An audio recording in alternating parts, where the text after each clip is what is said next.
নমস্কার বন্ধুরা, আপনাদের সকলকে স্বাগত দৃষ্টিকোণের আর এক সুপার সাসপেন্সে। আর আমাদের আজকের সুপার সাসপেন্স আপনাদের অধীর আগ্রহের গল্প সিরিজ কালজয়ী তন্ত্র সাধকের তন্ত্র সাধনা আদিনাথ ভৈরব। আদিনাথ ভৈরব গল্পের আজ তৃতীয় পর্ব।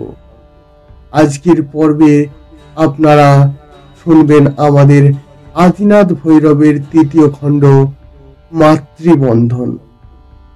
আমরা দ্বিতীয় খণ্ডে শুনেছিলাম আদিনাথ ভৈরব কিভাবে দ্বিতীয়বার আবার গৌতমের প্রাণ রক্ষা করে এবং তার সাথে উজাগরিত হয় গৌতমের অফিস দ্য নিউজের এক গোপন রহস্য। এই পর্বে অনেক কিছু অপেক্ষা করছে আপনাদের জন্য, তাই গল্পটি মন দিয়ে শুনুন। আর আমাদের চ্যানেলটি যদি এখনো না সাবস্ক্রাইব করে থাকেন, অতি অবশ্যই সাবস্ক্রাইব করে বেল আইকন এখন নতুন রূপে আপনাদের সম্মুখে হাজির হলো গল্প গুরু। হ্যাঁ বন্ধুগণ, এবার থেকে আপনাদের দৃষ্টিকোণ গল্প গুরু নামে পরিচিতি পেল। তাহলে এবার শুরু এই গল্পের গল্প গুরু। যদি এর বাস্তবের সাথে কোনো রকম মিল থেকে থাকে তাহলে সেটি একমাত্র দুর্ভাগ্যপূর্ণ এবং সম্পূর্ণ ব্যাপারটি কাকতালীয়। জীবনটা হঠাৎ কেমন বদলে গেছে। সব খারাপ ঘটনার মাঝে একটি ভালো খবর। আদিনাথ ভৈরবের আমার জীবনে আবির্ভাব। সেই জার্নালিজম ডিগ্রি পাস করা, সিকিউর ফিউচারের স্বপ্ন দেখা ছেলেটা এখন গতিপথ হারা নদী। আমার মন চাইছে একবার যদি আদিনাথের দর্শন পেতাম, আর সেই অতীতের ঘটনায় আরো কত রহস্যের জাল জড়িত তা জানতে। সেই ইংল্যান্ডের পিটার কিভাবে তিনি আদিনাথ হয়ে উঠলেন সে বিষয়ে জানতে। কিন্তু তাকে খুঁজি কোথায়? পশ্চিমবঙ্গের বিভিন্ন শ্মশানেও তার হদিশ পায়নি।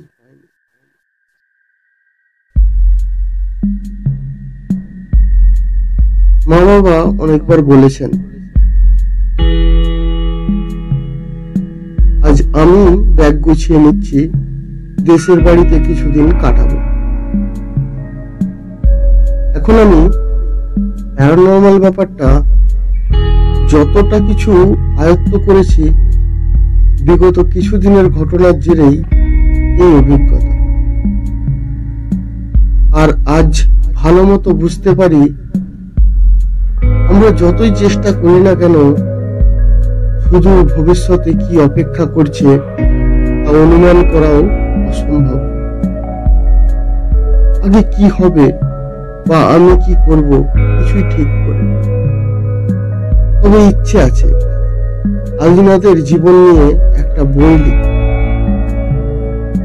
এখন কিছুদিন গ্রামে কাটিয়ে তারপর আবার শহরে অন্য কোনো চ্যানেলে রিপোর্টারের ইন্টারভিউটা দেব। সন্ধ্যায় ট্রেন, লোকালে 2 ঘন্টার রাস্তা, গোপালপুর। ট্রেনের কামরায় আজ বেশ ভিড়। আমি অবশ্য একটা সিট কোন রকমে বসতে নিয়েছি। হকাররা হাঁকাহাঁকি করছে, এই ঝালমুড়ি ঝালমুড়ি, এই লেবু লাগেস, কি দাদা দেবো নাকি, কি দাদা দেবো নাকি? ছোটবেলায় বাবার সাথে এমন ট্রেন চড়ে হকারদের দেখতাম। তাদের বিভিন্ন পদ আর তেমনি ভিন্ন ভিন্ন সুর। আর বিশেষ মনে পড়ে সেই ঝালটক নুন মিশিয়ে কালো লজেন্স আর কমলার কুয়ার মতো লেমন লজেন্স। মনে পড়লেই জিভটা কেমন জলে ভরে ওঠে। ভিড়ের মাঝে এক বৃদ্ধ ঠেলাঠেলির মাঝে প্রায় মুখ থুবড়ে পড়ে যাওয়ার অবস্থায় আমার সিটের সামনে এসে পড়ল।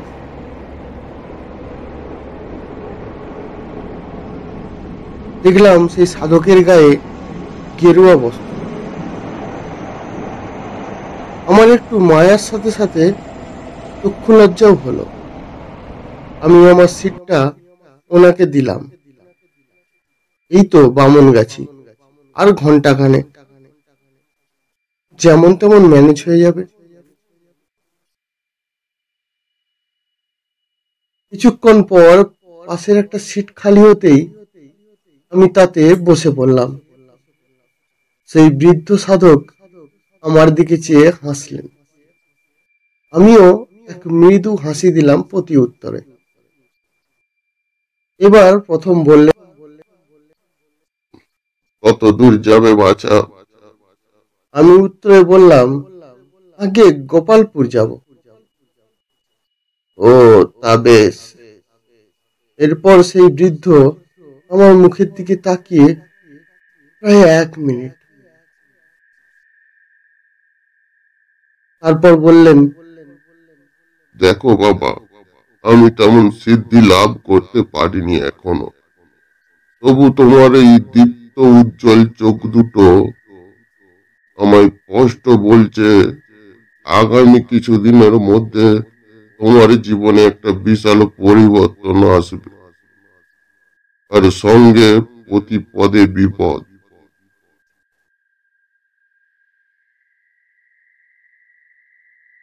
আমি তাই শুনে মনে মনে হাসলাম। পরিবর্তন তা তো বিগত 1 বছরে অনেক এসেছে, আর কি বাকি আছে? তিনি আবার বললেন, তুমি এক বড় সাধক হিসেবে ভবিষ্যতে পরিচয় পাবে। তোমার হাতে অনেক তল অতল পাপী আত্মার মুক্তি ঘটবে, অনেক পাপী উদ্ধার পাবে তোমার এই হাতে। আমার মুখে রহস্যের হাসি দেখে সেই বৃদ্ধ আমার মনের ভাব বুঝেই বললেন, তোমার মতো বয়সের ছেলেরা তা বিশ্বাস করবে না, আমিও করতাম না, কিন্তু সেই দিন। এই বলে শুরু করলেন তার ইতিহাস। আমার তেমন কোনো ইচ্ছা ছিল না সেই বিষয়ে জানার, তবুও ওনার মুখের ভাব দেখে আর কিছু বলতে পারলাম না। তিনি বলতে শুরু করলেন, আমাদের পরিবার এক সময় রঘুনাথপুরে থাকত। তখন আমি ছোট, আমরা 3 ভাই ছিলাম। আমার বাবা সেই দিনের হলেও তিনি উন্নত ভাবনা চিন্তার মানুষ ছিলেন। তিনি ভগবান, ভূত প্রেত কিছুই বিশ্বাস করতেন না। আমাদের ছোট মনেও তখন ওসব বিষয়ে কোনো সাড়া জাগেনি। তবে আমাদের পরিবারে এক মায়ের মূর্তি ছিল, আর সেটা নাকি বংশ পরম্পরাগত অনুসারে পুজো হতো। এখন সেই দায়ভার আমার ঠাকুমার কাঁধে।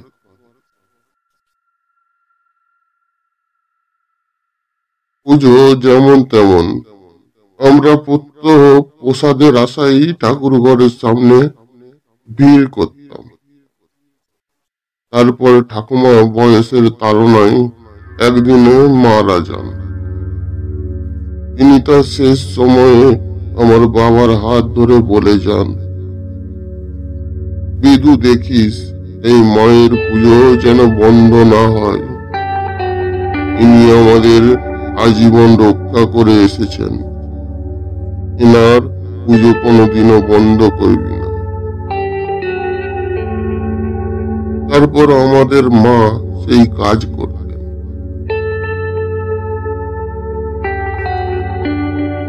আগেই বলেছি, বাবা ঠাকুর তন্ত্র মন্ত্র এসব বিষয়ে বিশ্বাসী না।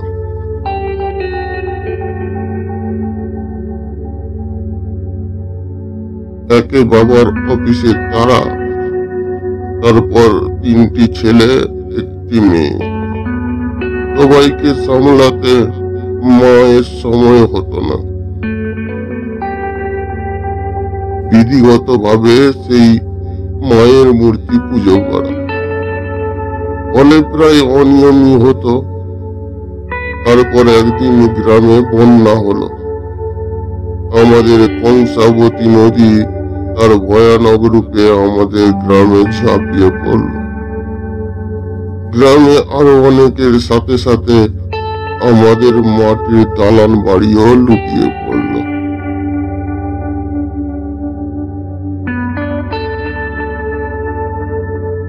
তখন বাড়ির আরো সব পুরনো আসবাবপত্রের সাথে সেই মায়ের মূর্তিও বাক্সবন্দি হলো। পরে বাবা পাকা বাড়ি গড়লেন। আর পাকা বাড়িতে মা লক্ষ্মীর আসন বসলেও সেই মায়ের কথা আর কারো মনে রইল না। এর মধ্যে প্রায় বছর 5 কেটে গেছে। আমি সবে ম্যাট্রিক পাস করেছি। আর বড়দার বছর 1 হলো বিয়ে হয়েছে। হঠাৎ সন্ধ্যায় বাবার বুকের ব্যথাটা বেড়ে গেল। সারা রাত মা বাবার মাথার কাছে বসে। আমরা কখন ঘুমিয়ে গেছি জানি না, তবে মায়ের কান্নার স্বরে গোটা বাড়ির শূন্যতা ভেদ করে বাবা চলে গেলেন।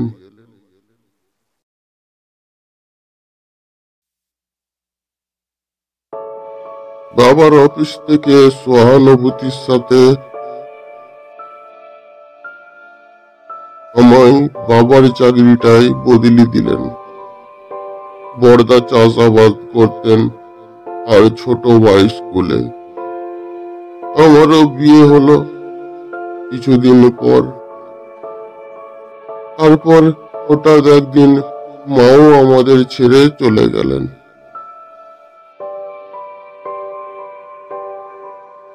বাবার মৃত্যুর পর মা প্রায়ই দুঃখী থাকতেন। আমার 2 সন্তান চন্দ্রশেখর আর ইন্দ্রশেখর এলো আমার কোল জুড়ে। কিন্তু এত বছরে আমার বড়দার কোনো সন্তান হলো না। এরপর হঠাৎ আমার ছোট ভাইটাও মারা গেল। এমন এক অমঙ্গলের ছায়া গ্রাস করলো আমাদের পরিবারকে। তারপর আমার বড় ছেলেটাও কঠিন অসুখ বাঁধালো। আমি অনেক চেষ্টাতেও তাকে আর ফেরাতে পারলাম না। একের পর এক মৃত্যু শোকে আমার তখন পাগল প্রায় অবস্থা।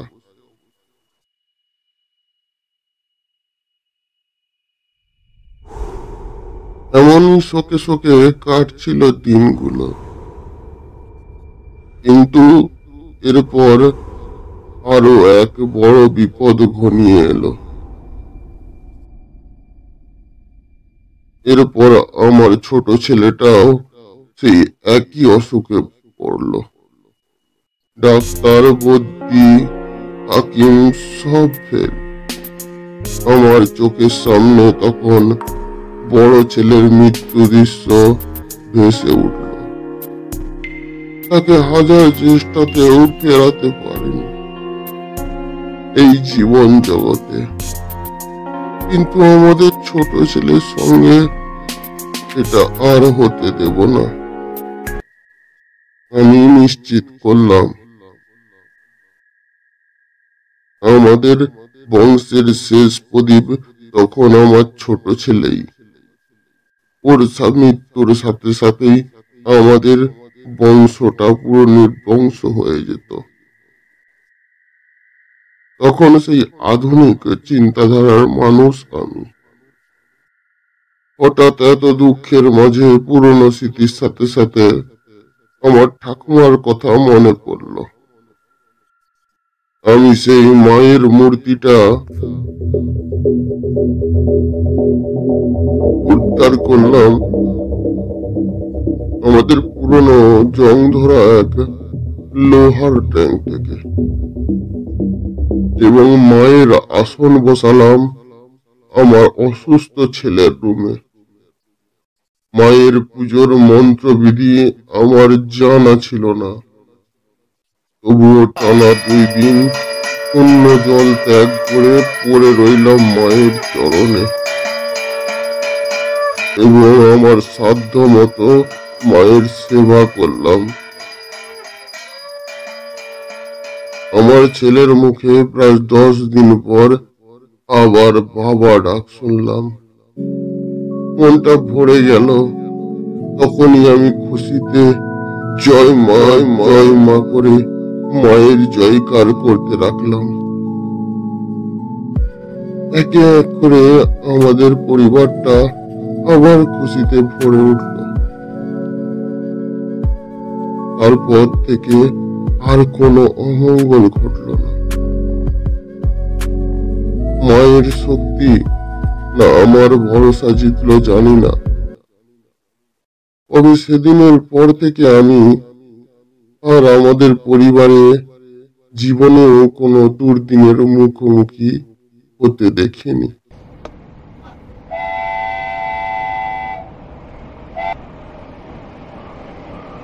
সেই এক মুহূর্তের নিস্তব্ধতায় ট্রেনের শব্দ আর জনকোলাহলে বাস্তবায়িত হলাম। দেখি আমার মতো আরো জনা দশেক এখন সেই গল্পের মুগ্ধ শ্রোতা। এমনই আদিনাথের জীবন বৃত্তান্ত শুনতে আমার অফিসের প্রথম দিন মিস করেছিলাম, কিন্তু এখন প্রথম ঘড়ি আর পাশের একজন লোককে স্টেশনের নাম জিজ্ঞেস করে বুঝলাম এখনো 2টি স্টেশন পর আমার গন্তব্য। তারপর একটু জলে গলা ভিজিয়ে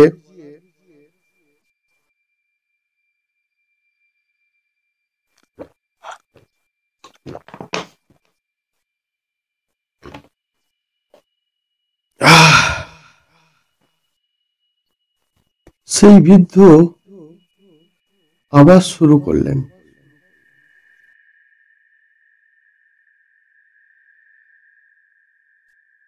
এরপর আমার দীর্ঘ ছুটির পর আমি আবার অফিস শুরু করলাম, কিন্তু সমস্যা হলো আমার মন কিছুতেই যেন আর কাজে বসলো না। হাজার কাজের মাঝে আমার প্রায়ই মনে হতো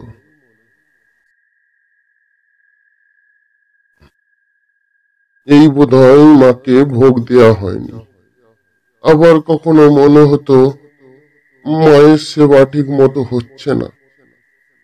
যদিও এই দায়িত্বভার এখন আমার স্ত্রীর কাঁধে, তবু প্রায় এক চিন্তায় আমার মনে সর্বক্ষণ। অবশেষে আমি রিটায়ার্ড করলাম নিজেকে,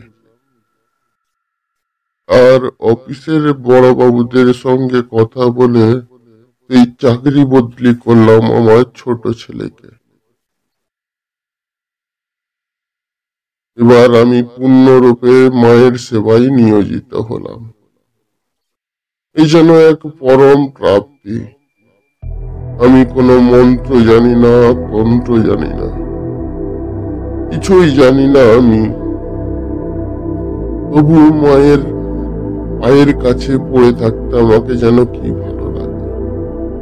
মায়ের মুখের দিকে চেয়ে গোটা বিশ্ব ভুলে গিয়ে আমি যেন এক অপার্থিব দুনিয়ায় বিরাজ করি। সে যে কি পরম প্রাপ্তি, তোমায় কি বলবো বাবা। আমি তেমন কোনো বড় সাধক নই, তবু মায়ের আশীর্বাদে কারো কারো ভবিষ্যতের শুভ এবং অশুভের আভাস করতে পারে। তবে যতদূর বুঝতে পারছি, তুমি আগামী দিনে যা করবে তাতে জীবের মঙ্গল হবে। আমি তোমার জন্য বিশেষ কিছু করতে পারবো না, তবে এই রুদ্রাক্ষ তোমায় দিচ্ছি। এর ক্ষমতা কতটা আমার জানা নেই, তবে এ তোমার রক্ষা করবে। তোমার মঙ্গল কামনায় তোমাকে বিপদ থেকে রক্ষা করবে।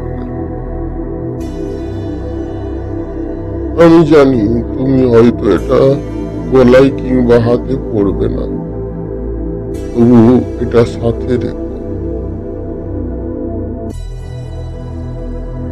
এখন আমি বিছানায় শুয়ে সেই বৃদ্ধর কথা ভাবছি, আর ওনার বয়সের সম্মান করেই হয়তো সেই রুদ্রাক্ষ এখন রেখেছি আমার কাছে। তবে আমি কোনোদিন ওই ঝোলা কাঁধে ভোলা হয়ে মোটেই ঘুরতে পারবো না, সাধু আমি মোটেই হব না।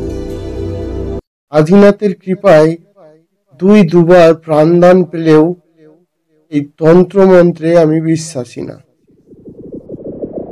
এক মুহূর্তে চমকিত হলেও পরে সেই ঘটনা যুক্তি দিয়ে বিচার করলে আমি আমার নাস্তিকতাটাই শ্রেষ্ঠ বলে প্রমাণ করি।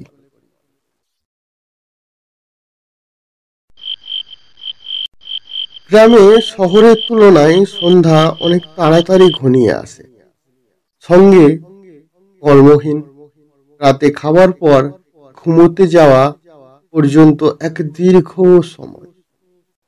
আজ প্রায় মাসখানেক পর ল্যাপটপটা চোখের সামনে মেলে ধরলাম, আর সাথে সাথেই তার স্ক্রিনে ভেসে উঠল 2060টা মেসেজ। আমাদের দ্য নিউজের অফিস আজ বন্ধ। অগ্নিদগ্ধ হয়ে আমাদের চ্যানেলের সিইও মিস্টার দাস মারা গেছেন।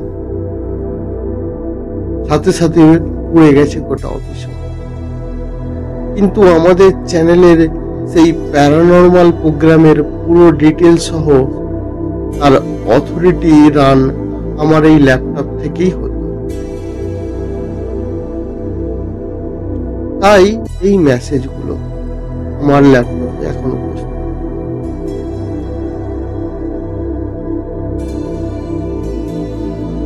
এখন অনলাইনের যুগে সাধারণ ল্যাপটপ কিংবা ফোন থেকেই যে কোনো জিনিস অপারেট করা যায়। আমি এক এক করে সব মেসেজগুলো পড়তে শুরু করলাম। দাদা, প্রোগ্রাম বন্ধ হলো কেন? আপনাদের অফিসে তো আবার আগুন লেগেছে, কিন্তু আবার আগুন লাগার কারণ কি বলতে পারেন?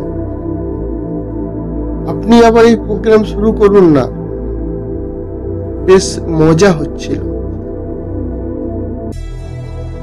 দাদা, আপনি সুস্থ আছেন তো? এমন আরো কত কি মেসেজ। কিন্তু এক বিশেষ মেসেজে আমার চোখ পড়ল।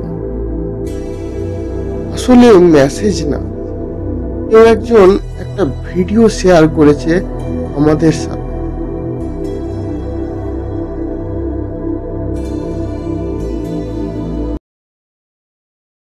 নমস্কার দাদা, আমি চঞ্চলা। আমার মেয়ে তিতলি ও বিগত 3 বছর ধরে অসুস্থ। ওর কি অসুখ তা কেউ সঠিক ভাবে বলতে পারছে না, আর কোনো ওষুধই কাজ করছে না। আমার ব্যাপারটা প্যারানর্মাল বলেই মনে হচ্ছে। আপনার কাছে মায়ের অনুরোধ, যদি কোনো রকম সাহায্য করতে পারেন তাহলে খুব উপকার হয়। দেখলাম জীর্ণকায় শরীরে এক শিশু। অবশ্যই যে কারোরও তাকে দেখে মায়া হওয়াটা স্বাভাবিক, কিন্তু এখন আমি গ্রামে এসেছি নিজেকে একটা পজিটিভ দিকে অগ্রসর করব বলে। একটা ব্রেক নিতে চাই, নিজেকে আবার এক নতুন ভাবে করতে চাই। তার মধ্যে এই আবার ভূত প্রেতের বিষয়ে কিছুতেই যাব না ঠিক করলাম। এমন কত ঘটনাই ঘটছে রোজ, তাতে আমার কি? আমি মনটা অন্যদিকে করার জন্য দুটো গান শুনলাম, তারপর ঘুমিয়ে পড়লাম।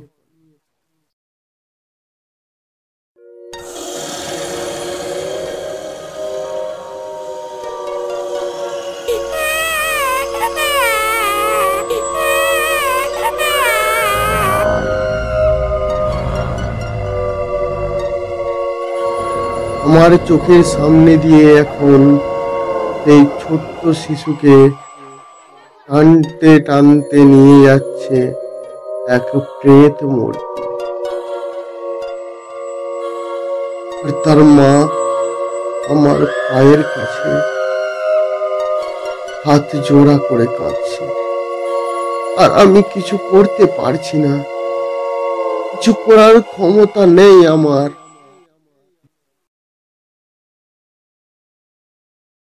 ঘুম ভেঙে বিছানায় বসে আমি শীতের রাতেও ঘেমেছি স্নান করার মতো। কানে মায়ের আর্তনাদ আর বাচ্চা মেয়েটার কান্না। সকালে আমাকে ব্যাগ গোছাতে দেখে মা বাবা দুজনেই অবাক। তারা কিছু বলতে যাচ্ছিলেন আমায়। আমি তাদের উদ্দেশ্যে বললাম, প্লিজ তোমরা আমাকে বাধা দিও না, একটা জরুরি দরকারে যাচ্ছি, খুব তাড়াতাড়ি ফিরবো। সেই ছোট্ট মেয়েটার সাথে আমার কোনো কিছুর কোনো সম্পর্কই নেই, কোনো বাঁধনই নেই। তবুও মানুষের শরীরে বিবেক বলে যে জিনিসটা থাকে, সেটি এখন আমায় প্রতি মুহূর্তে কুড়ে কুড়ে খাচ্ছে। আমি জানি না তার জন্য আমি কি করতে পারবো, কিন্তু আমি এমন একজনকে জানি যার কাছে হয়তো সমস্ত রহস্যের চাবিকাঠি আছে। আদিনাথ ভৈরব, তিনি অবশ্যই এর সমাধান করতে পারবেন। সেই ভরসাই বুকে নিয়ে আমি চললাম। তখনও গুণাক্ষরেও টের পাইনি আমি কোন বিভীষিকার মুখে যাচ্ছি।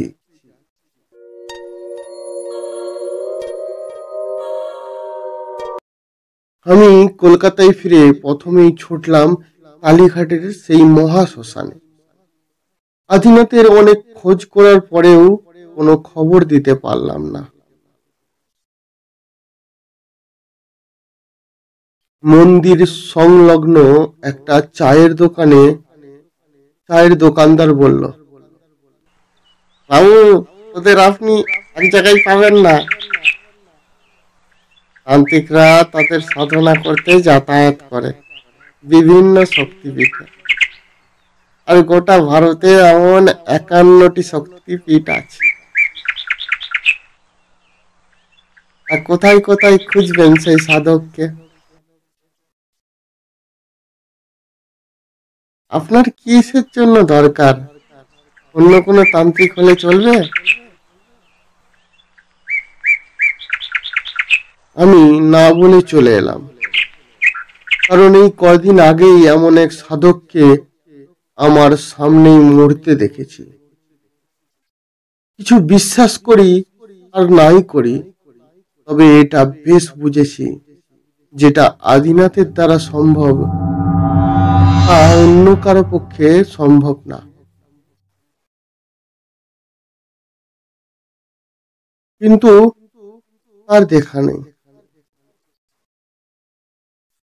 কিন্তু তা বলে কিছু না করে চুপচাপ বসে থাকলে তো আর চলবে না। দিনের পর দিন সেই 5 বছরের এক ছোট্ট জীবন মৃত্যুর দিকে এগিয়ে যাচ্ছে। আমি একটা প্যারানর্মাল ইনভেস্টিগেট করে এই সমস্যার মূল কারণ জানার চেষ্টা করব। কারণ যদি আদিনাথের সেই বাণী সর্বদা মনে রাখবে, এই জগতে যা কিছু ঘটছে সব শুধু শুধু না, সব ঘটনার পিছনে কোনো না কোনো রহস্য অবশ্যই আছে। সত্যি হয়, তবে এই ঘটনার পেছনেও কোনো না কোনো রহস্য অবশ্যই জড়িয়ে আছে। আর এটা যদি কোনো প্রেতের কাজ হয়, তাহলে যেমন প্রতিটি মানুষের জীবনে একটি না একটি উদ্দেশ্য অবশ্যই থাকে, তেমন প্রতিটি অতৃপ্ত আত্মার কোনো উদ্দেশ্য অবশ্যই থাকে। এমনি এমনি কেউ কারো অনিষ্ট করবে না।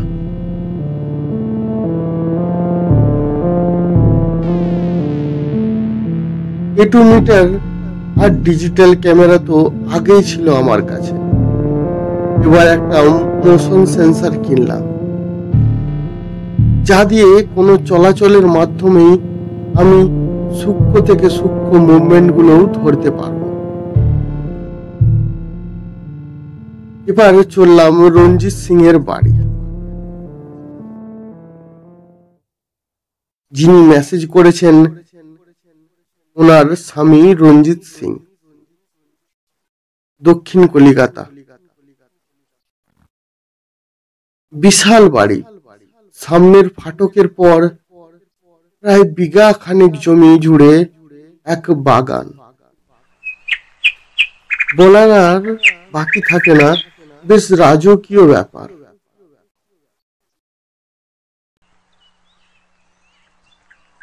আমাকে মিসেস সিং অভ্যর্থনা জানালেন। আমি বললাম, ও, আপনাদের এখানের পরিবেশ বেশ মনোরম। আপনার সমস্যার কারণ যদিও আমি জানি, তবু একবার সবিস্তার শুনতে চাই আপনার কাছ থেকে।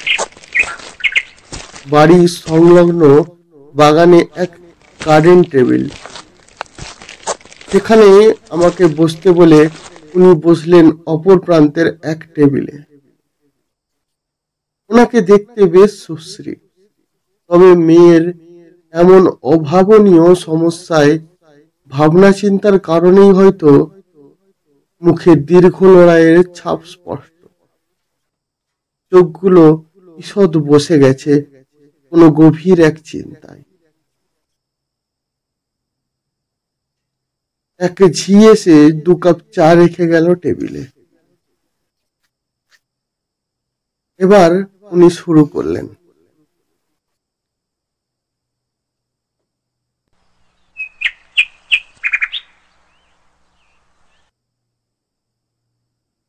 আমি রঞ্জিতের দ্বিতীয় স্ত্রী, মানে তিতলির সৎমা। তিতলির মা ক্যান্সারে আক্রান্ত হয়ে মারা যায়। তিতলি তখন 1 বছরের। আমি এই সংসারে এসে তিতলিকে পেয়ে খুব খুশি ছিলাম। আমি সবটা জেনেই রঞ্জিতকে বিয়ে করি, তাই সবটা মানিয়ে নিতে আমার কোনো অসুবিধা হয়নি। কিন্তু সমস্যা শুরু হয় আমাদের বিয়ে 2 বছর পরে।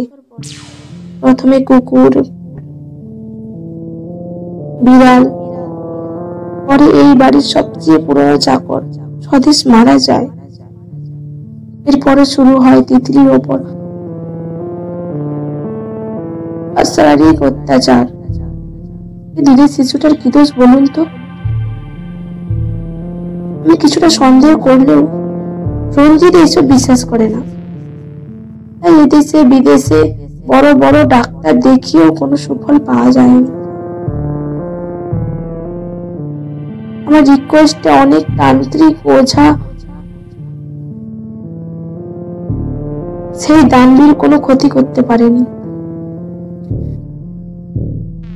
আমার এখন শুধু অপেক্ষার দিন গোনা। মুখের দিকে চাওয়াই যায় না, সব সময় ভয়, এই বুঝি ওকে হারাবো।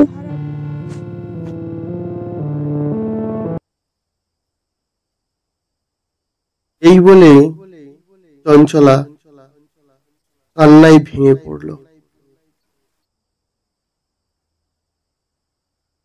এক সন্তানের যন্ত্রণায় কাতর মাকে এই অবস্থায় কি বলে সান্ত্বনা দেব তার ভাষা আমার ঠিক মতো জানা নেই। তবু একটু ভারী গলায় বললাম, চিন্তা করবেন না, আপনাদের কতটা উপকার করতে পারবো জানি না,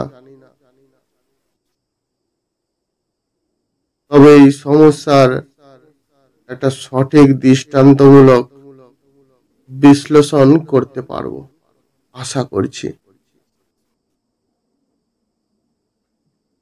এরপর চঞ্চলা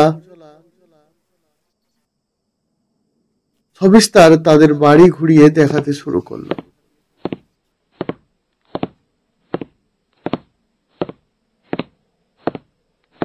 কিন্তু এ কি?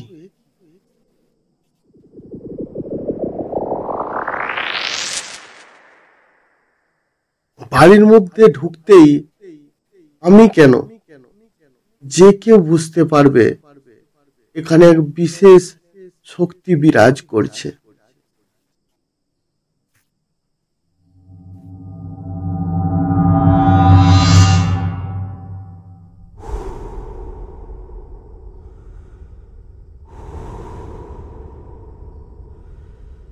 আমার হাতের লোম ইতিমধ্যেই সোজা হয়ে গেছে। গোটা বাড়িটাই একটা শীতলতার সাথে সাথে কেমন শ্যাওলা জাতীয় একটা গন্ধ। নিচের 3টি রুম পর্যবেক্ষণের পর এবার আমরা গেলাম তিতলির রুমে।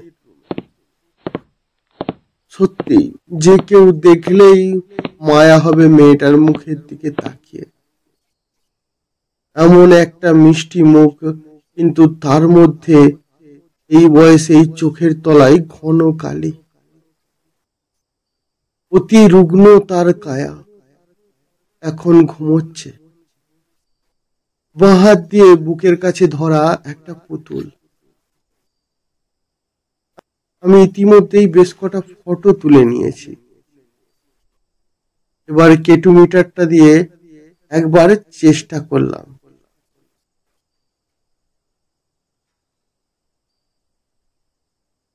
এখানে কি কেউ আছেন?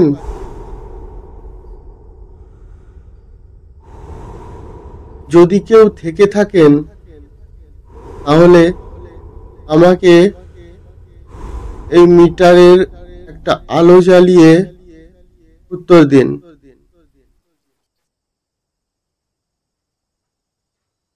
কোনো শব্দ নেই, মিটারের আলো তেমনই জ্বলছে। আমি আবার বললাম, আপনি কি আপনার উপস্থিতি জানাতে চান? তাহলে এই আলোটা একটু বন্ধ করে জ্বালিয়ে দিন।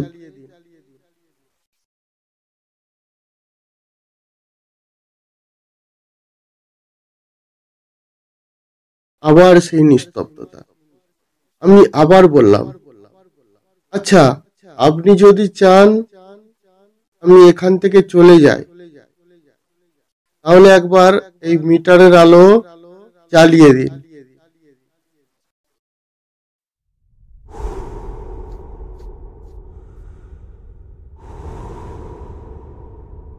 আবারও সেই একই নিস্তব্ধতা।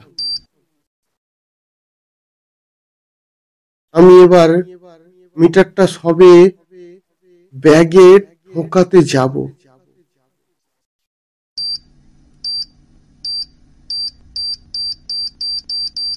অমনি সেই মিটারের 4টি সিগন্যাল একসাথেই জ্বলে ওঠে, আর তারপরে মিটারটা হেঁটে প্লাস্টিকের বডিটা ছড়িয়ে পড়ল গোটা মেঝেতে। আমি চমকে উঠলাম, বুকের মাঝটা একবার কেঁপে গেল।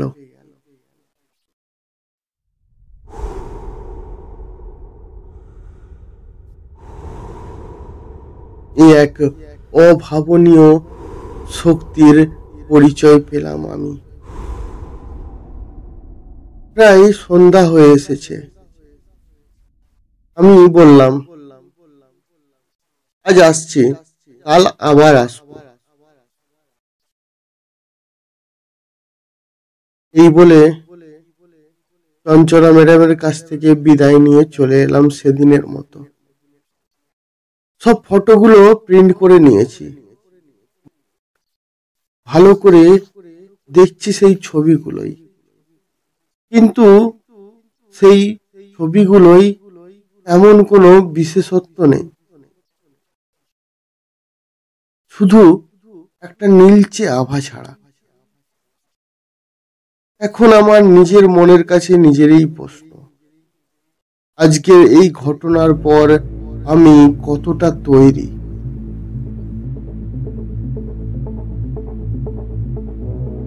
এই ঘটনার মুখোমুখি হতেই আজ আমার বুকের মাঝটা কেঁপে উঠেছিল।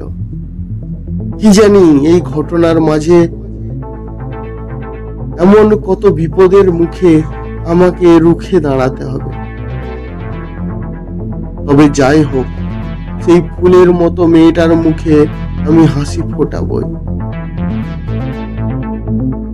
এক ছোট্ট জীবন কার কি ক্ষতি করতে পারে? দরকার পড়ে জমের সাথে লড়বো আমি, তবু ফিরিয়ে আনবো ওই মেয়েটার মুখের হাসি। পরের দিন আবার এক নতুন পেটু মিটারের সঙ্গে চললাম সেই রহস্যের খোঁজ। আরো বিস্তারিত ভাবে জানতে হবে এই ব্যাপারে। আবার চঞ্চলা ম্যাডামের চোখে মুখে সেই একই উদ্বেগ। আর আজ রঞ্জিত বাবু উপস্থিত। আমার সঙ্গে আলাপের পর আমায় রহস্য করেই বললেন,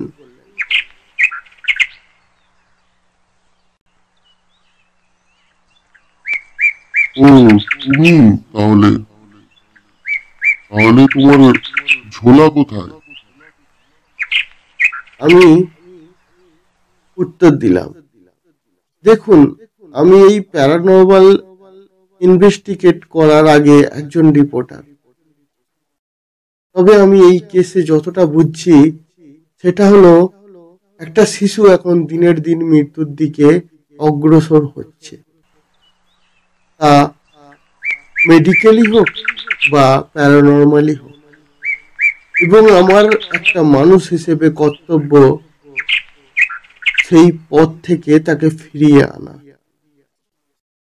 জানি আপনি এসবে বিশ্বাসী না, কিন্তু অনেক তো মেডিকেল সায়েন্স দিয়ে চেষ্টা করলেন, কি ফল হলো? ওনার সাথে ওনার ফ্যামিলি ডাক্তারও দাঁড়িয়েছিলেন।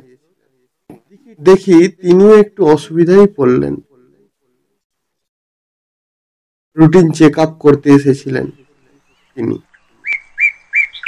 আজ আমি সারাদিন এখানে থেকে ভালো করে সবটা তুলিয়ে দেখার চেষ্টা করব স্থির করলাম। প্রথমে বাড়ির চারপাশের বাগানটা ভালোভাবে পরীক্ষা করলাম। কিছু বিশেষ ওষুধের প্যাকেট ছাড়া আর কিছুই নেই। এরপর বাড়ির বিশ্বস্ত চাকরকে একটু আড়ালে ডেকে জিজ্ঞেস করলাম সৎমা আর মেয়ের সম্পর্কে। সে বলল, কি বলবো বাবু, আমি আমার জীবনে এমন মা মেয়ে দেখিনি। নিজের মাও মনে হয় এমন করবে না। চঞ্চলা ম্যাডাম সর্বক্ষণ তিতলি বেবির সাথেই থাকে। তিতলি বেবিকে খাইয়ে, তিতলি বেবিকে স্নান করিয়ে তারপরেই তিনি নিজে স্নান খাওয়া করেন। তারপর তিতলি বেবি কি খেতে ভালোবাসে, কি করবে, কি নিয়ে খেলবে, এইসব নিয়েই তার সারাদিন কাটে। এরপর গোপনে ফ্যামিলি ডাক্তার মিস্টার রয়ের সাথে দেখা করলাম। মিস্টার রয় বললেন,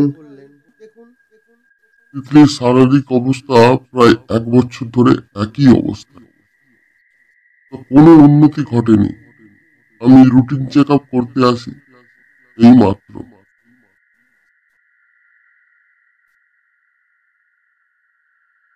তারপর জানেন তো, সবকিছু দিয়ে হয় না। এখন ঈশ্বরই জানেন এই ছোট্ট মেয়েটার ভাগ্যে কি লেখা আছে। সবকিছু পয়েন্টগুলো আমি আমার খাতাতে নোট করে রাখছিলাম।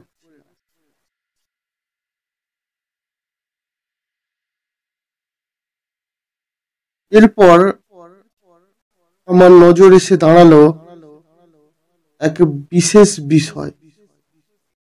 তিতলির হাতে সেই এক বিশেষ পুতুল, যেটা আমি সর্বক্ষণ প্রায় এই দুদিনে ওর সাথেই দেখেছি।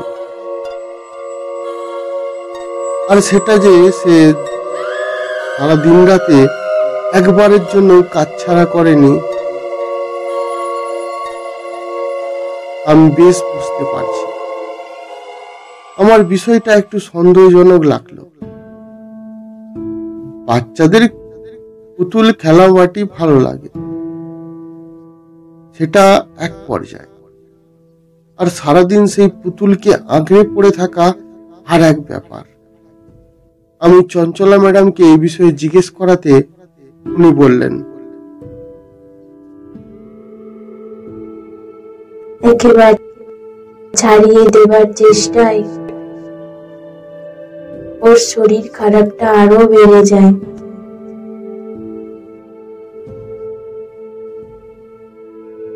তাই আর কিচ্ছু বলিনি।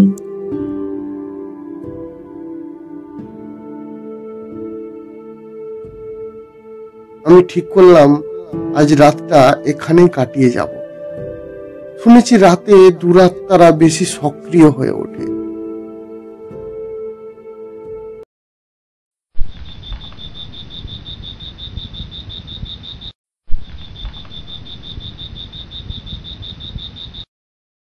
তখন রাত 1টা।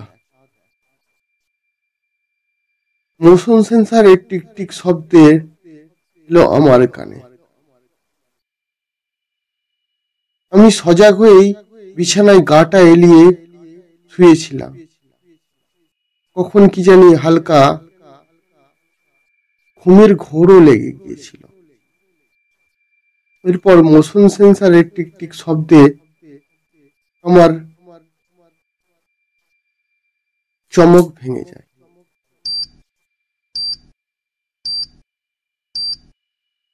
তিতলির ঘরে লাগিয়ে রেখেছি, আর তার সাথে ক্যামেরা যুক্ত।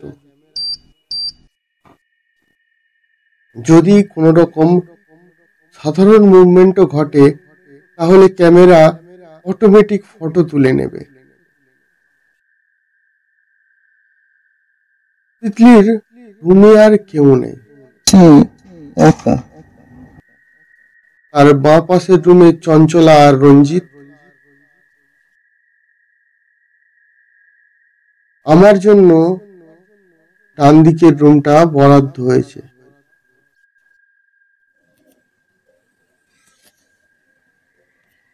এবার আমার খেয়াল হলো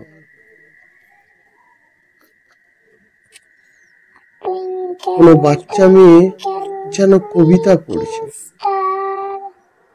এবং সাথে খেলছে আর হাসছে। কিন্তু তিতলি তো রুমে একা। তাহলে আমি আস্তে আস্তে বিছানা ছেড়ে এগিয়ে গেলাম তিতলির রুমের কাছে।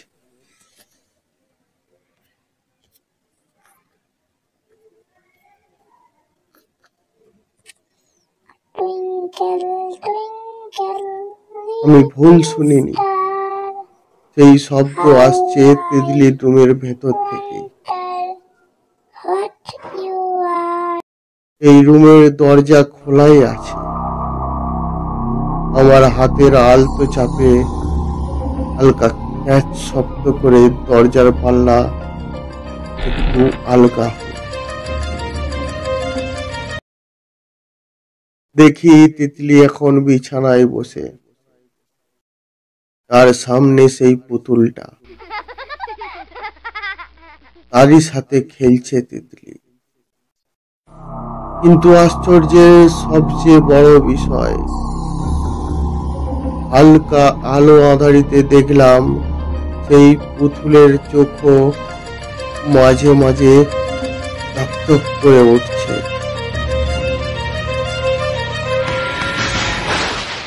আর তার চোখের আলো আধারে যেন এক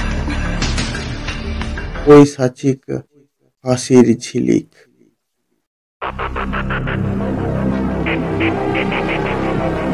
এবার আমি সশব্দে দরজাটা খুলতেই দেখি তিতলি তার বিছানায় শুয়ে, আর পুতুলটা সেই ছাতির কাছেই বাঁ হাত দিয়ে ধরা।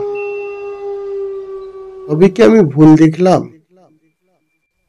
এই তো এক্ষুনি বিছানায় বসে খেলছিল সে, আর চোখের এক পলক বন্ধর মধ্যেই কি করে সে আবার শুয়ে পড়ল বিছানায়। আর তাকে দেখে মনে হচ্ছে সে যেন এখন গভীর ঘুমে। তবে যাই হোক, সোর্সের মধ্যেই ভূত আছে, মানে এই পুতুলটাই কোনো ব্যাপার আছে। আমার মনে তখন কোথা থেকে সাহস এলো জানি না। আমি সেই পুতুলটা তিতলির থেকে আলাদা করতে চাইলাম, কারণ বাচ্চারা ঘুমোলে তাদের কাছ থেকে তার কোনো জিনিস নেওয়া অনেক সহজ। এমনটা ছোটবেলায় অনেকের মা বাবারা করে থাকেন। যখন কেউ বায়না করে সেটা নিয়ে সে ঘুমাবার পর সেই জিনিসটা আবার তার থেকে আলাদা করে দেওয়া হয়। তাই আমিও এগিয়ে গেলাম তিতলির বেডের দিকে। কিন্তু এ কি হচ্ছে? আমার হাজার চেষ্টা বিফল হচ্ছে। তিতলির হাতের বাঁধন এত শক্ত, আমি তার মধ্যে থেকে সেই পুতুলটা উদ্ধার করতে পারছি না। এটাও কি সম্ভব? এক পূর্ণবয়স্ক ব্যক্তির শক্তির কাছে এক ছোট্ট শিশু পাত্তা পায় কি করে? তারপর সে অসুস্থ, সেই জীর্ণ হাতে এত বল আসছে কোথা থেকে? এবার আমার মাথায় এক বুদ্ধি খেলে গেল। আমার প্যান্টের ডান পকেট থেকে সেই সাধকের দেওয়া রুদ্রাক্ষটা বার করে নিলাম।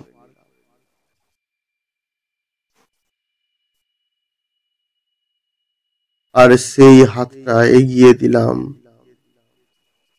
সেই পুতুলের দিকে, এবং সেই পরিকল্পনা কোনো মন্ত্রের মতো কাজ করলো।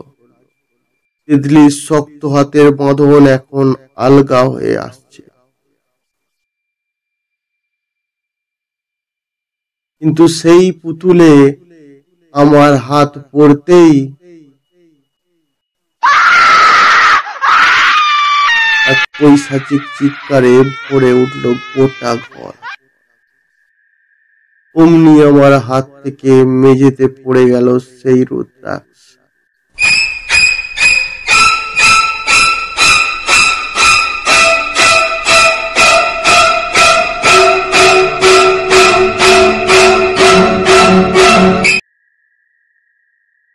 প্রায় সঙ্গে সঙ্গেই ঘটল সেই ঘটনা। কারো অদৃশ্য সজোর ধাক্কায় আমি ছিটকে পড়লাম মেঝেতে।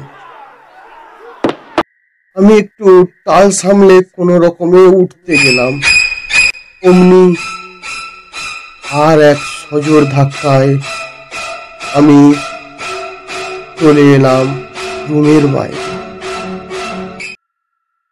এখন মেঝেতে পড়ে আছে আমার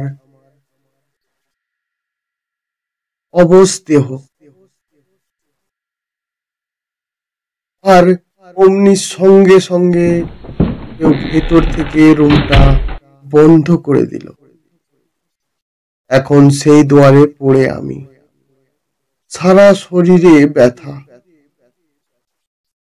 এখন মাথা জানান দিচ্ছে, মনে হচ্ছে শরীরের প্রতিটি অঙ্গ স্বস্তির ভিক্ষা চাইছে। তারপর কট কট করে কি যেন শব্দ হচ্ছে, যেন লোহার শিকল কাটার শব্দ।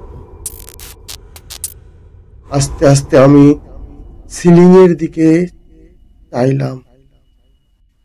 দেখি সিলিং এ লাগানো ঝাড়বাতিটা তার পরিচিত স্থান ছেড়ে নিচে আসতে চাইছে, আর সেটির অবস্থান আমার মুখের ঠিক উপরে।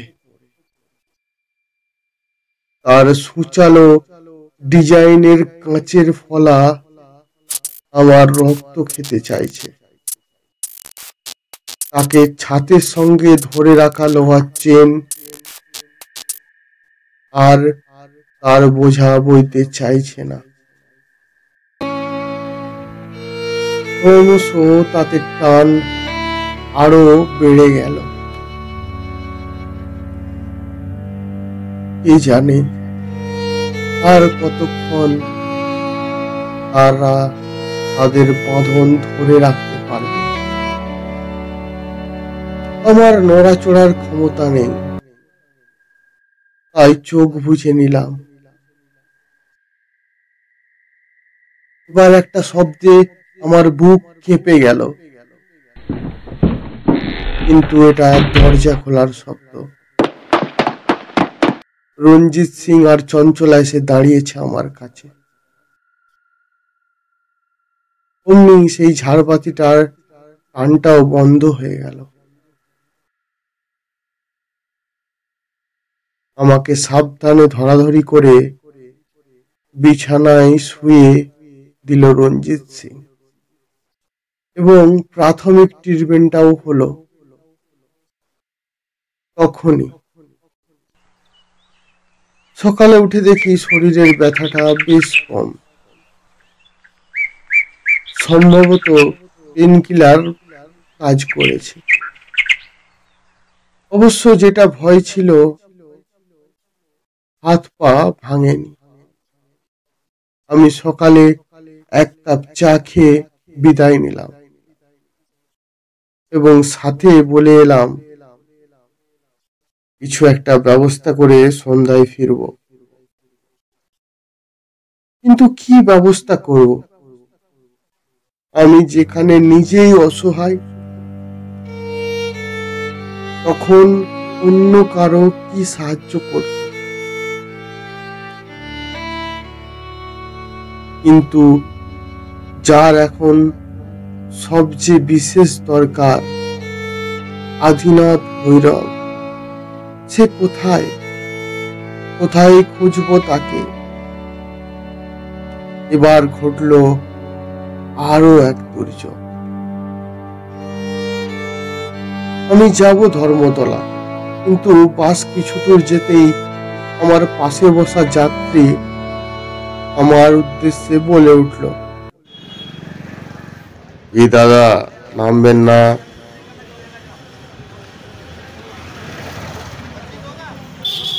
আপনার স্টপেজ তো এসে গেছে। বাবু দুটো পয়সা দেন না বাবু। বাবু আমি জানালা দিয়ে উঁকি মেরে দেখলাম বাবু, বাস এখন বেলগাছিয়ায় থেমে। দুদিন হয়ে গেল কিছু খাইনি। কিন্তু আমার গন্তব্য তো ধর্মতলা। এরপর আমি নিজেই নিজেকে অবাক করে সে কোন মন্ত্রে বাঁধা পাগলের মতো সেই অপরিচিত ব্যক্তির পিছন পিছন চললাম। এরপর যখন আমি নিজেকে নিজের মধ্যে পেলাম, দেখি সামনে মা তারাশঙ্করীর মূর্তি। মায়ের ভয়াল রূপে মনের মধ্যে এক সাহসের সঞ্চার হলো এবং বুকের মাঝে বল ফিরে এলো।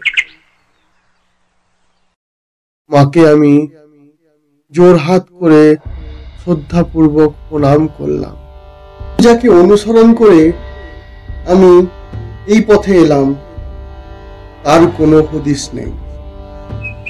সে যেন বাতাসে কোথাও মিলিয়ে গেছে।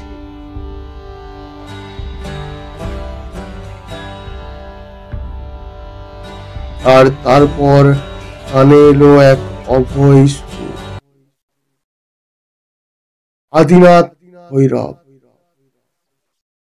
পাশেই এক বিশেষ আসনে বসে ধ্যানমগ্ন। নবমুণ্ডির আসন।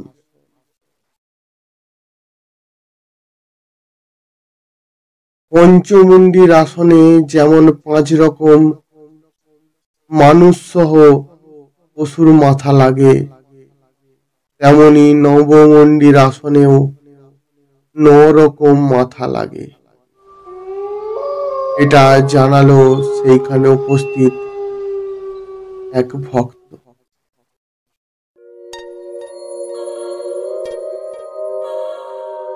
এখানে মা তারাশঙ্করীর তন্ত্র মতে পুজো হয়, আর বিশেষ যজ্ঞ হয় শ্মশানের কাঠ দিয়ে। তার মায়ের চারিপাশ ঘেরা আছে নরকরটির মালা দিয়ে।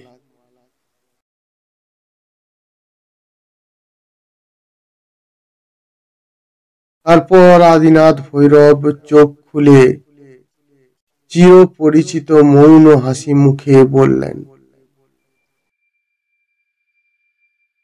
গৌতম বাবু জীবন যুদ্ধে লেগে পড়েছেন।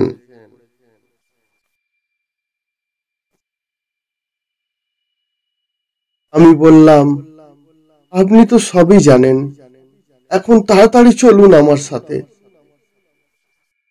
আদিনাথ ভৈরব বললেন, সেটা এখন সম্ভব না।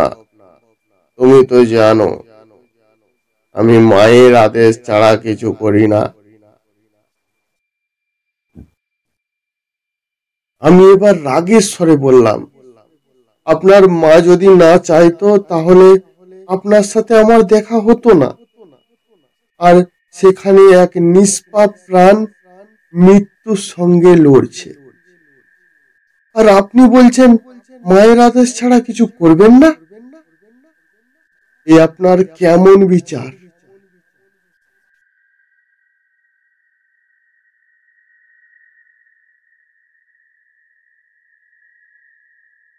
আপনি যান চাই না যান, আমার প্রাণ দিয়েও আমি বাঁচাবো তাকে। এই বলে আমি পিছন ফিরে চলে আসছিলাম। এবার বললেন আদিনাথ, শোনো গৌতম, ক্রোধ মানুষের সব থেকে বড় শত্রু। ক্রোধের বশে কোনো কিছুই সফলতা অনিশ্চিত। ক্রোধ মানুষের শক্তিকে বাড়ানোর চেয়ে অনেক গুণ কমিয়ে দেয়। তার মানসিক বল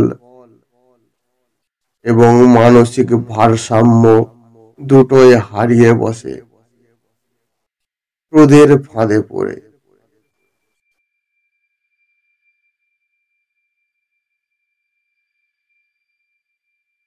এই নাও, উল্টা বাচ্চার কপালে ঠেকিয়ে তাকে এর এক অংশ খাইয়ে দেবে। সব মঙ্গলময়ী মঙ্গল করবেন। আমি যত তাড়াতাড়ি সম্ভব তাই করলাম, কিন্তু এ কি হলো? এই প্রথম আদিনাথের পরাজয় দেখলাম। সেই ওষুধে কোনো কাজ হলো না, বরং সমস্যা আরো বেড়ে গেল অনেক গুণ।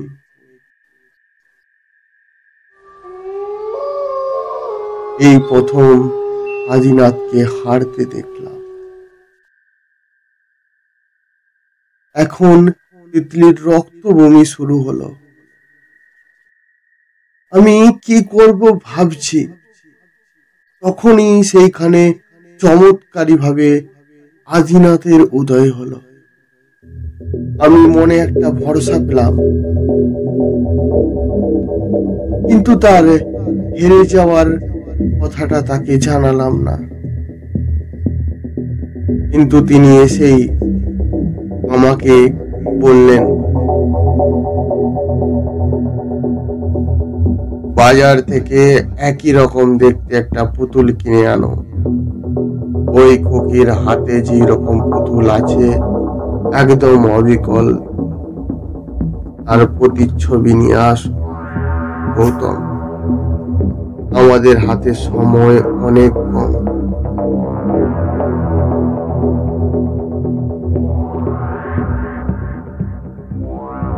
আধিরাতের চোখে তখন সেই জ্বলন্ত অগ্নি স্পষ্ট।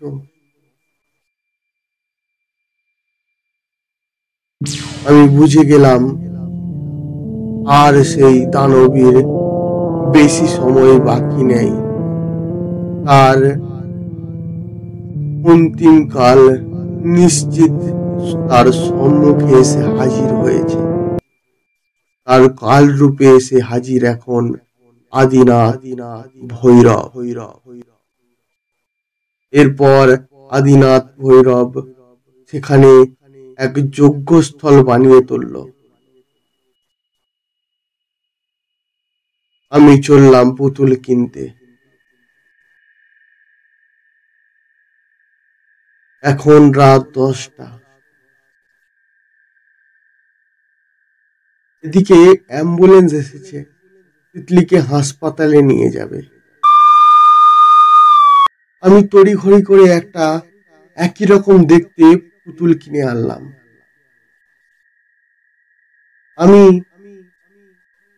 সিং দম্পতিকে কিছু যেন বলতে যাচ্ছিলাম, কিন্তু আদিনাথের নির্দেশে সেখানে নির্বাক হয়ে দাঁড়িয়ে পড়লাম। অ্যাম্বুলেন্স তার সশব্দে তিতলিকে নিয়ে চলে গেল। সঙ্গে চলে গেল সেই পুতুলও। কিন্তু আমার হাতে এখন বাজার থেকে কিনে আনা একই রকম আর একটা পুতুল, আর সেটা আদিনাথের নির্দেশে রাখলাম মাটিতে আঁকা এক আবিরের ঘেরার মাঝে। আদিনাথ ভৈরব মন্ত্র উচ্চারণের মাঝে ভরে উঠল আকাশ বাতাস। বায়ুর গতিবেগ যেন কয়েক গুণ বেড়ে গেল। আকাশের মাঝে যেন ঘন কালো মেঘের জটলা ক্রমশ ঘনিয়ে এলো। তারপর আকাশের সেই ঘন মেঘ গর্জে উঠল।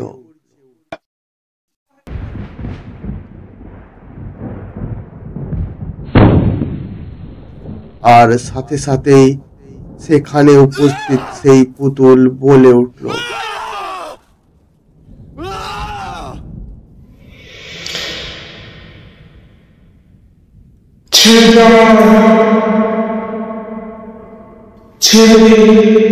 নিজেদের ভালো চাস তো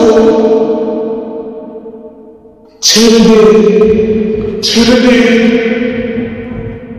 ছেড়ে দে।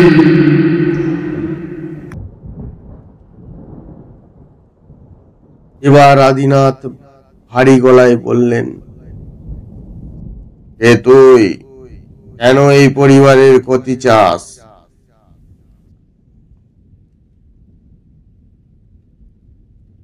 আবার বলল সেই আত্মা, আমি দিশানি, এগুলি আসল মা। আমার কি কপাল খারাপ, মনের মতো ঘর, এত ভালো বর, আর বিয়ের 3 বছরের মধ্যেই আমার কোল আলো করে এলো তিতলি। কিন্তু আমার পড়া কপাল।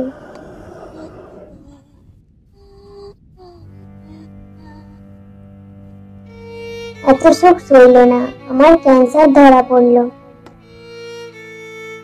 রঞ্জিত অনেক চেষ্টা করেও আমায় বাঁচিয়ে রাখতে পারলো না। আমিও রঞ্জিতকে দ্বিতীয় বিয়ে করতে বলি, সেও তাই করে। তিতলি নতুন মা চঞ্চলাকে পেয়ে বেশ খুশি ছিল।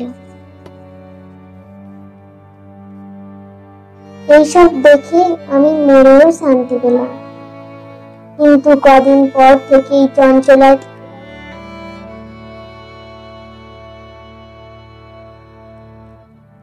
তিতলির খাবারের সঙ্গে একরকম স্লো পয়জন খাওয়াতো, যাতে তিতলি আস্তে আস্তে মারা যায়। এতে মানুষ মারা গেল, সেই মৃত্যুর সঠিক কারণ কেউ বুঝতে পারবে না, এবং আমার চাকরকেও মেরে ফেলে। তাই আমি আমার মেয়ের রক্ষার জন্য তার সঙ্গেই থাকি, আর আমার অবলম্বন হয় এই পুতুল, ওই মানুষ রূপে রাক্ষসী। চঞ্চলা আমার মেয়েটাকে মেরে ফেলবে।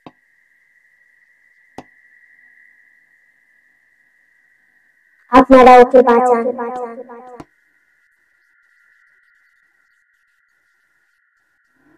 ওকে বাঁচান।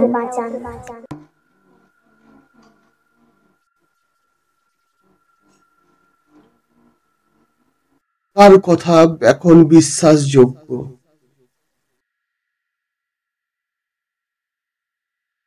এক মা যে জীবিত তার সন্তানকে মারতে চায় না, এক মা যে মৃত তার সন্তানকে বাঁচাতে চায়। ভূতে বিশ্বাস করব না মানুষে? কিন্তু এখন যেটা সঠিক বলে মনে হলো আমি সেটাই করলাম। আমি অমনি ছুটলাম হসপিটালের উদ্দেশ্যে। একটা ট্যাক্সি ধরে 10 মিনিটে পৌঁছে গেলাম। গিয়ে রিসেপশনে জানতে পারলাম তিতলি ভর্তি আছে 2য় তলায় 304 নম্বর রুমে। আমি ঊর্ধ্বশ্বাসেই সেখানে ছুটে গেলাম হাসপাতালের রুমে।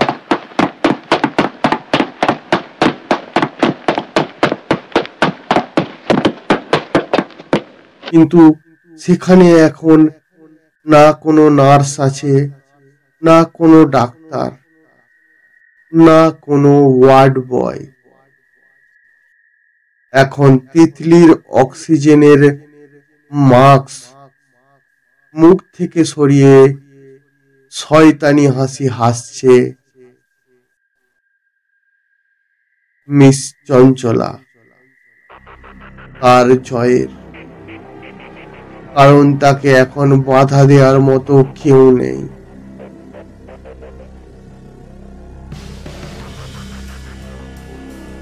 তিতলির আসল মায়ের আত্মাও না।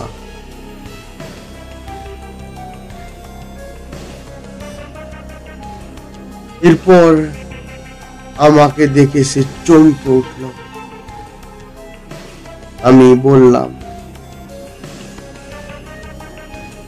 আপনার খেলা এবার শেষ চঞ্চলা ম্যাডাম।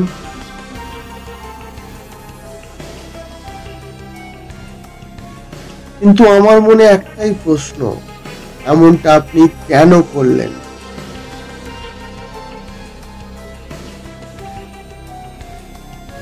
চঞ্চলা তার বিষণ্ণতা কাটিয়ে এবার নির্লজ্জের মতো বলতে শুরু করলো, কি করি বলুন তো? বুড়ো বরের কোলে ছেলে নিয়ে বিয়ে হলাম, শুধু ওই বিশাল সম্পত্তির কারণ। পরে জানতে পারলাম সব ওই তিতলির নামে। ওর মা দিশানি মরার আগে রঞ্জিতের কাছ থেকে সব লিখে নিয়েছে, আর সেই দিন ঠিক করলো ওকে মরতেই হবে। প্রথমে ওদের চাকর স্বদেশ সব বুঝে ফেললো, তাই ওকে মরতে হয়। কিন্তু এইবার বাধা হয়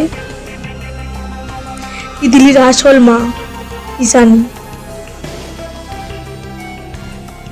ওর আত্মা পুতুলের ভর করে, সব সময় রক্ষা করে।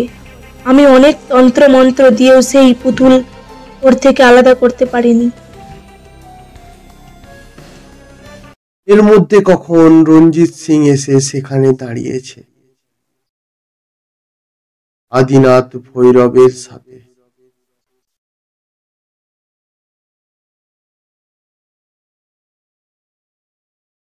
রঞ্জিত সিং সবকিছু শুনে তখনই চঞ্চলাকে পুলিশের হাতে তুলে দিল।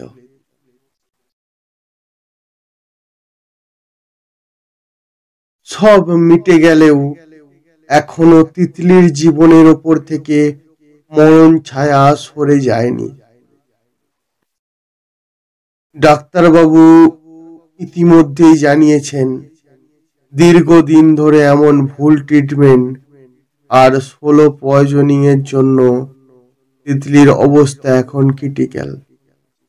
এখন 24 ঘন্টা না কাটলে কিছু বলা যাবে না। এখন সব ঈশ্বরের হাতে, তিনি একমাত্র রক্ষা করতে পারেন। স্বয়ং ঈশ্বরের রূপ ডাক্তার যখন ঈশ্বরের উপরেই ভরসা করতে বলেন, তখন মানুষের কাছে আর কোনো পথ খোলা থাকে না। আদিনাথ তার হাত থেকে সেই পুতুলটা আমায় দিয়ে বলল, এটা কোকির বেড়ের মাথার দক্ষিণ দিকে রেখে দাও। এখন এক মায়ের মমতা আর জমের মধ্যে লড়াই হোক।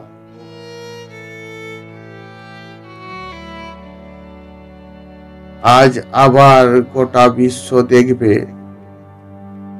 আজ এই শিশুর প্রাণ রক্ষা করবে মাতৃবন্ধন।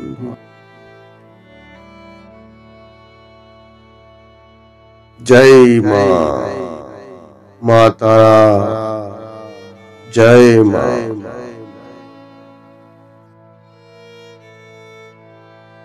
এই বলে আদিনাথ ভৈরব তার দুহাত জোড়া করে মা কালীকে স্মরণ করে কি যেন মন্ত্র পড়ে তিতলির গায়ে একবার হাত বুলিয়ে দিলেন।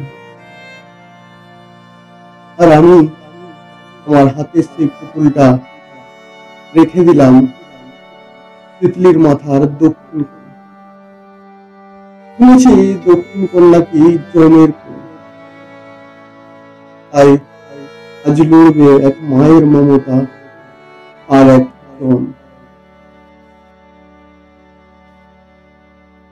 এই পুতুলের মাধ্যমে আজ দিশানের আত্মা রক্ষা করবে তার মেয়েকে।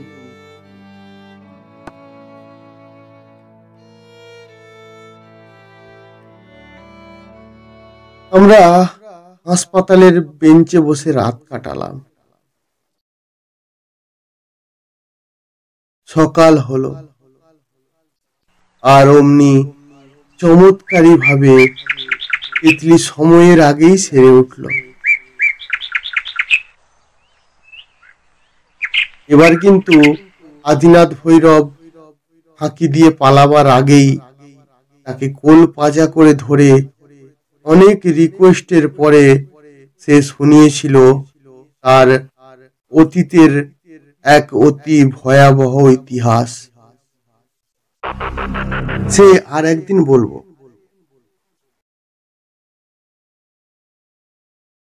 কিন্তু এখন যে মিষ্টি হাসি দেখে বুকটা জুড়িয়ে যাচ্ছে তা হলো আমাদের তিতলি সোনা। আমি মাঝে মধ্যেই ওর সাথে খেলতে চলে আসি ওদের বাড়িতে। তিতলি এখন সুস্থ, তবে সেই পুতুল এখনো কিন্তু ওরই সাথে।